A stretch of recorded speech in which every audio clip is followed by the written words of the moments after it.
Dikhianati oleh orang yang kita cintai bukan hal yang mudah. Rasanya seperti semua kepercayaan yang pernah kita beri dihancurkan dalam sekejap. Bahkan kadang luka dari pengkhianatan itu lebih sakit daripada putus cinta itu sendiri. Setelah dikhianati, wajar kalau kamu merasa hancur. Kamu mulai mempertanyakan semuanya. Apa salahku? Apa aku kurang baik? Dan perlahan kamu mulai takut untuk percaya lagi. Rasa takut itu wajar. Karena hati yang pernah disakiti memang butuh waktu untuk pulih. Tapi sayangnya, banyak orang akhirnya memilih untuk menutup hati rapat-rapat. Takut jatuh cinta lagi, takut dikhianati lagi. Padahal, jauh di dalam hati, kamu masih ingin dicintai. Kamu masih berharap ada seseorang yang datang dan memperlakukanmu dengan benar. Dan kabar baiknya, cinta yang sehat itu ada. Masalahnya bukan pada cinta itu sendiri, tapi pada siapa yang kamu pilih untuk dicintai. Dikhianati satu orang bukan berarti semua orang akan sama. Luka boleh membekas, tapi jangan sampai membuatmu berhenti berharap. Jadi langkah pertama untuk percaya lagi bukan langsung membuka hati, tapi mulai dengan mencintai diri sendiri. Kenali dirimu,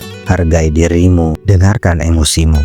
Karena saat kamu utuh, kamu gak akan mudah terjebak pada cinta yang salah. Berhentilah menyalahkan diri sendiri atas apa yang terjadi. Bukan kamu yang gagal, tapi dia yang tidak tahu cara menghargai. Pengkhianatan bukan karena kamu kurang layak, tapi karena dia belum dewasa dalam mencintai. Pelan-pelan, mulailah belajar membangun kepercayaan lagi. Gak harus langsung jatuh cinta.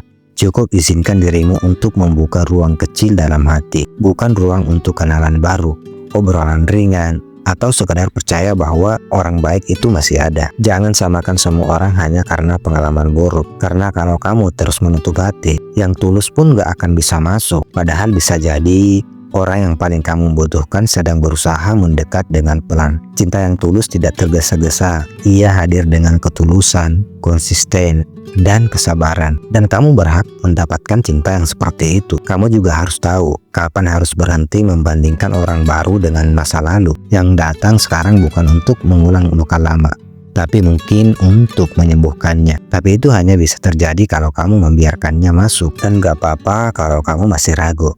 Tapi jangan biarkan rasa takut memimpin hidupmu selamanya. Dan luka boleh jadi bagian dari masa lalu, tapi cinta masih bisa jadi bagian dari masa depan. Tinggal bagaimana kamu melihatnya. Apakah kamu mau terus menutup diri, atau memilih untuk sembuh dan memberi kesempatan baru. Saat kamu sembuh, kamu akan tahu bahwa cinta bukan sesuatu yang harus ditakuti, tapi sesuatu yang bisa tumbuh sehat asal diberikan pada orang yang tepat. Kamu juga belajar dari masa lalu, bukan tinggal di dalamnya. Dikhianati bukan akhir dari segalanya. Terkadang itu adalah proses menuju versi terbaik dari dirimu sendiri. Versi yang lebih kuat, lebih sadar diri, dan lebih selektif dalam mencintai. Jadi, jangan biarkan satu pengkhianatan menghapus semua kemungkinan baik dalam hidupmu. Cinta yang lebih sehat bisa datang, asal kamu berani membuka hati sekali lagi.